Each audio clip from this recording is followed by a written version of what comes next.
অধিকার তার সাথে গত পরশু আমি দেখা করে এসেছি। আমি বক্তৃতা শুনেছি, তিনি বলেছেন আমাদের আকীদার সাথে যাদের মিল নাই তারা অত্যন্ত ভয়াবহ, ইসলামকে ভাঙিয়ে ক্ষমতায় যাওয়া যাবে না। সেই তারপরে আবার আমাদের সাথে সম্পর্ক করলেন, শেখ হাসিনার সাথে সম্পর্ক করলেন, এরশাদের সাথে সম্পর্ক করলেন, আবার এখন আসন ভিত্তিক আপনারা আপনাদের প্রার্থী ঘোষণা দিলেন। সেই প্রার্থী ঘোষণা দেওয়ার পরে আপনারা আবার কেন পিয়ারে গেলেন? এটা কি ষড়যন্ত্র নয়? আর একদিকে আমি আবার একটু অলিয়া উলিয়া আশেক এবং যারা আমলদার কামের, আমি ওনাদের প্রতি একটু দুর্বল থাকি। এই যে আপনাদের এখানে শর্ষিনা না কি বলে এটাকে, আমাদের বরিশালের ধর্ম নাই। আমি বরাবরই ভাবতাম যে এটা একটা ইসলাম ভিত্তিক দল এবং তাদের প্রায় 5-7 লক্ষ আছে, আপনার কি বলে মুরিদান আছে। এটা আদর্শিক ব্যাপার, এই বিষয়টা ধর্মীয় আদর্শিক ব্যাপার।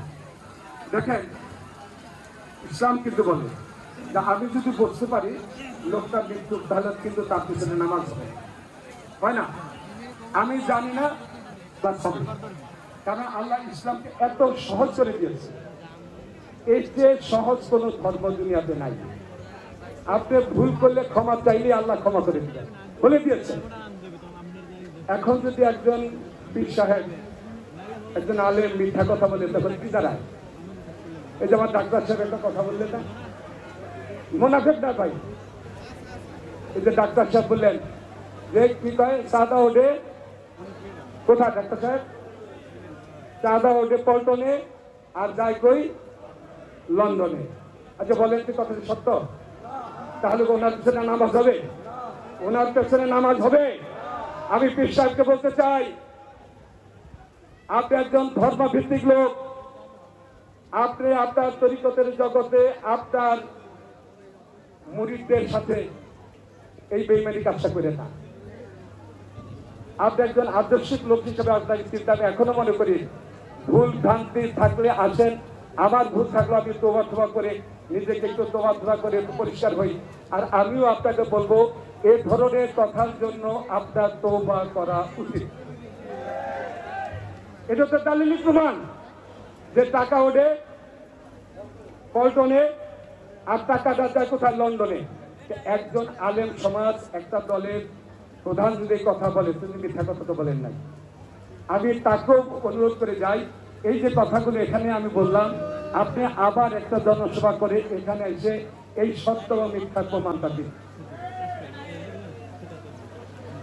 আইদার আপনি আপনার কোন রকম মিথ্যার পথ অবলম্বন করবেন না। আরেকটা কথা বলে শেষ করে দিন যে আমাদের এখন এই সম্মেলনী কথা বলতে চাই, অন্যদিকে যাবো না।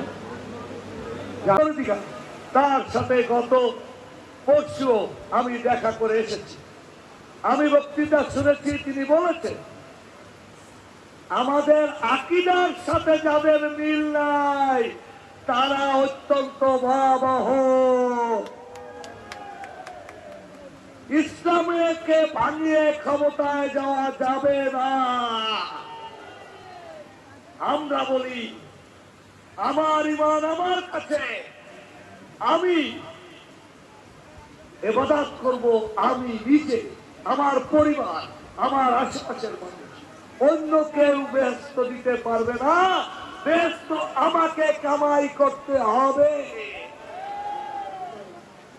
আমি আর যারা সকালবেলা ব্যস্তের টিকিট নিয়ে যায় তাদেরকে জিজ্ঞাসা করবেন, বাবারে বেহেশতের দারোয়ান তোমার কি হয়?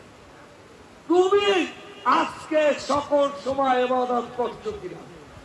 ইসলামকে বাদ দিয়ে একটি রাজনৈতিক দল হতে পারে, কিন্তু ইসলামকে নাম দিয়ে ইসলামের অপব্যাখ্যা করবে, এটা আমরা মুসলমান হিসাবে সহ্য করব না।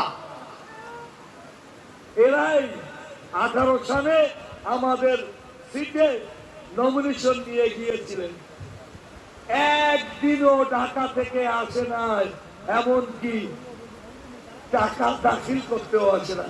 যদিও ঐক্যের খাতিরে আমাকে না দিয়ে ঐক্যবদ্ধ প্রার্থীকে দিয়েছে, তাতে আপত্তি নাই।